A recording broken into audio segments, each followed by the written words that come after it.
महाड तालुक्यातील पणदेरी येथे शाळेतील मुलांनी केले वृक्षारोपण। महाड रेंज व दापोली परिमंडळमधील पणदेरी राजीपे शाळेमध्ये 1 जुलै ते 7 जुलै वृक्षारोपण निमित्त विविध प्रजातीचे झाडे शाळेतील मुले आणि ग्रामस्थ यांच्या वतीने लावण्यात आली।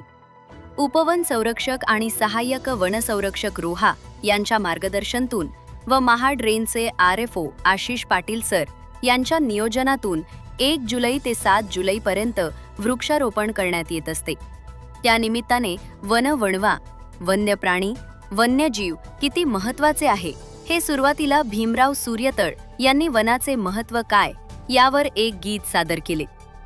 मेजर निवाते यांनी मान्यवरांचे एक वृक्ष देऊन स्वागत केले व शाळेतील 30 मुलांना वही व पेन देण्यात आल्या। यावेळी पणदेरीचे सरपंच अशोक पार्टी, उपसरपंच नामदेव पवार, शाळा कमिटी अध्यक्ष अमर पवार, पोलीस पाटील निलेश लाड, मुख्याध्यापक अमर राजपूत, अंगणवाडी सेविका उज्ज्वला माने, आशाताई नम्रता लाड या मान्यवरांनी वृक्षारोपण करून सर्वांना निसर्ग आपल्याला काय देतो याचे मार्गदर्शन केले। हवा, पाणी, आरोग्य यावर मेजर निवाते यांनी सखोल मार्गदर्शन केले। यावेळी गावांमधील महिला व पुरुष ग्रामस्थ मोठ्या संख्येने उपस्थित होते। शेवटी अवताडे सर यांनी उपस्थिताचे आभार मानून या कार्यक्रमाची सांगता करण्यात आली।